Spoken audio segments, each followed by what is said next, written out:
തൃശൂർ തളി ചേലൂർ ദേവിച്ചിറ അന്തിമഹാകാളൻകാവിലെ കർക്കിടക കഞ്ഞി സവിശേഷമാണ്. ചേരുവകളൊന്നും കടകളിൽ നിന്ന് വാങ്ങുന്നില്ല എന്നതാണ് പ്രത്യേകത. 24 തൃശൂർ OBT അംഗം റഷീദ് എരുമപ്പെട്ടി തയ്യാറാക്കിയ റിപ്പോർട്ട് കാണാം. വനത്തിൽ നിന്ന് നേരിട്ട് ശേഖരിക്കുന്ന പച്ചമരുന്നുകൾ ഉപയോഗിച്ചാണ് തളി ചേലൂർ ദേവിച്ചിറ അന്തിമഹാകാളൻകാവിൽ കർക്കിടക കഞ്ഞി ഉണ്ടാക്കുന്നത്. ഇല്ലം കെട്ടി, കുറുന്തോട്ടി, പുത്തിരിച്ചുണ്ട, കാട്ടുമുല്ല, പെരുവിൻവേര്, ഇടിഞ്ഞിൽ തോല്, പെരുങ്കണ്ട, നന്നാറി എന്നിവയാണ് പ്രധാന ചേരുവകൾ. ക്ഷേത്രം പൂജാരി രാമചന്ദ്രൻ, കമ്മിറ്റി ഭാരവാഹികളായ നാരായണൻ മൂരിപ്പാറ, ഹരിദാസൻ കുറ്റിനിങ്ങാട്ട്, സ്മിത പരമേശ്വരൻ, ഗോപിനാഥൻ ചക്കാല, ഹേമലത ബിജു എന്നിവരുടെ നേതൃത്വത്തിലുള്ള മാതൃസമിതിയാണ് വനത്തിൽ നിന്ന് മരുന്ന് ശേഖരിക്കുക. 100 കിലോഗ്രാമിലേറെ പച്ചമരുന്ന് വനത്തിൽ നിന്നെത്തിച്ച് 10 ദിവസത്തോളം വെയിലത്ത് ഉണക്കി പൊടിച്ചാണ് മരുന്നുകഞ്ഞി ഉണ്ടാക്കുന്നത്.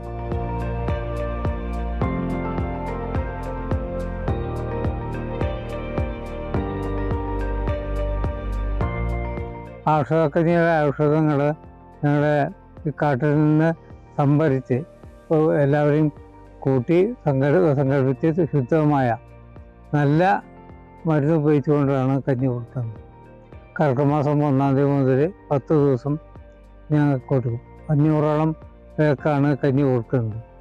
മഞ്ഞൾ, ഉലുവ, മല്ലി, ജീരകം, ചതകുപ്പ, കടുക്, അയമോദകം എന്നിവയും മരുന്നുകഞ്ഞിയിലുണ്ട്.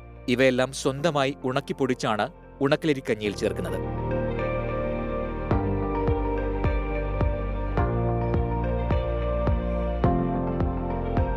കാട്ടിലെ മരുന്ന് തന്നെ ഉപയോഗിച്ചിട്ട് ജനങ്ങൾക്ക് കൊടുക്കണം എന്നുള്ള ആ വാശി കമ്മിറ്റിക്കാർക്ക് ഉണ്ടായത് എന്താന്ന് വെച്ചിട്ടുണ്ടെങ്കിൽ ഒറിജിനൽ നല്ലതായിക്കോട്ടെ, ഇതിന് പ്രത്യേക ഒരു ഔഷധ ഗുണം ഉള്ളത് കൊണ്ടാണ്. പ്രത്യേകിച്ചും ഈ കാടിൻ്റെ അരുവിനുള്ള മരുന്നിന് പ്രത്യേകിച്ചിട്ടുള്ള ഔഷധ ഗുണം ഉണ്ടല്ലോ എന്ന് കരുതിയിട്ടാണ് കാടിൻ്റെ അരുവിനുള്ള മരുന്നുകൾ വാങ്ങിച്ചിട്ട് പറിച്ചു കൊണ്ടുവന്ന് അത് പ്രിപ്പറേഷൻ ചെയ്തിട്ട് കൊടുക്കുന്നത്.